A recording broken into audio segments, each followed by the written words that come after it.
All right, second graders, we are going to be using our paper vertical today.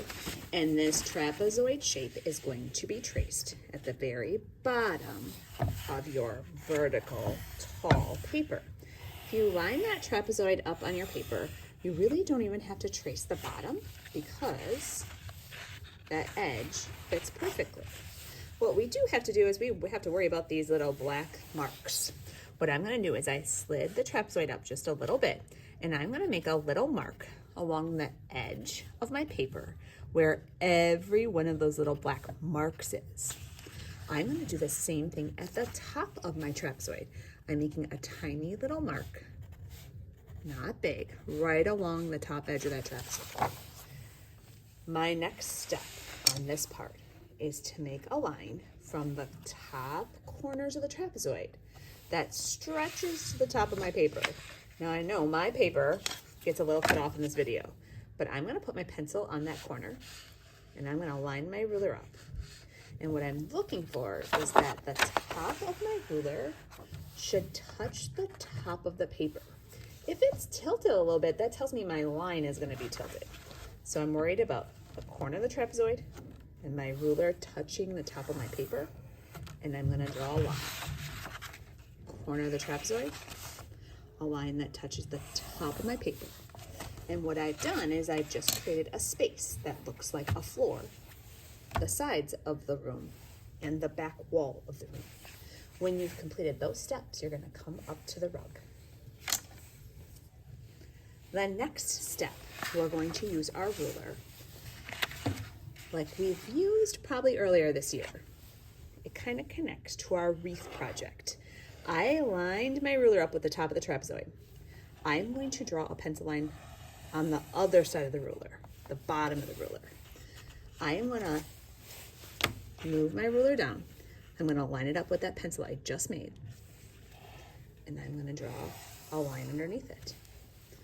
I line my ruler up with that last pencil line and make a line on the other side. So it's important that you're not just moving it and making the lines whenever you want. They're touching. The ruler's touching that last line, then I can draw my next line.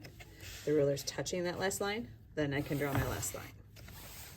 All right, that is part 2. Part 3 is a connect the dots. You are going to connect your ruler dots from this little mark to the bottom row mark. There should be 7.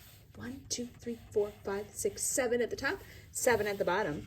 I'm gonna put my pencil on that top dot. I'm gonna scoop my ruler over and it stops it. And then I have to move the ruler at the bottom to line up right there. I'm gonna put my pencil on my next mark, move my ruler over, and I'm gonna pivot so it touches the mark at the bottom. You're gonna notice that these lines are kind of tilted, angled in. The middle one is almost straight up and down. And then the other side, kind of diagonal, it's the other way. All right, once you've completed those steps, you are going to Sharpie outline all of your pencil lines. Once you are finished outlining, I would take one of those big erasers and just erase any of the pencil lines you missed. That just makes our artwork look nice and neat. Then we're gonna make a little color by number for ourselves to help with that checkerboard. So a checkerboard is in every other pattern. I'm just gonna make a light mark. I'm gonna color that spot in a little bit. So every other, a mark, no mark, mark, no, yes, no, yes, no. It has to be opposite in my next row, otherwise I'm just gonna have stripes. So no, yes, no, yes, no, yes. Okay, my third row is gonna match my first row. So if I have a mark on my first row, my third row is gonna have one, because then I start to see that every other pattern going up and down as well. Nope, yes. This is just gonna help us so that we don't make mistakes with marker, because you can't really erase marker. We're gonna start with one color on those marked spots. The reason we're only gonna color those marked spots with one color is some of us work a little bit slower. Some of us work a little bit faster. Some of us just might get bored with coloring.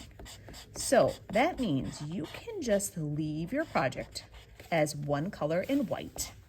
Or if you're somebody who works faster and wants to do a little bit extra, after you're finished with the one color, you can color the white ones one other color.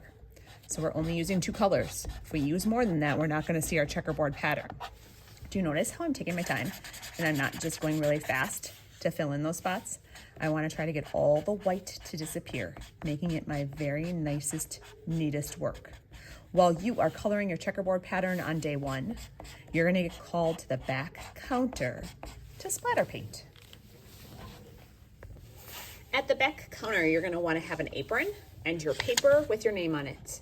I'm going to flip that over. My sleeves are scooted up, my apron is on, and I am ready to splatter paint.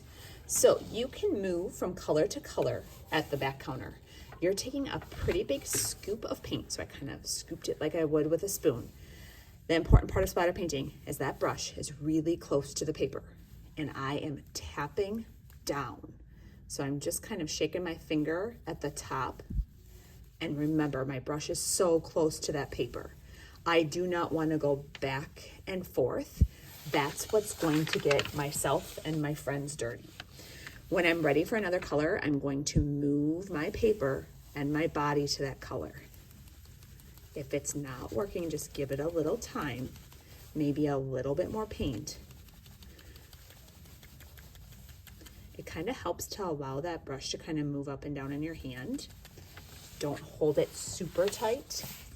I'm going to do just a couple colors. You really only have to do 1. If you want to do more, you absolutely can. Just kind of moving that brush around, keeping it close to the table. I'm going to do 1 more color. Big scoop. My brush is close to my paper.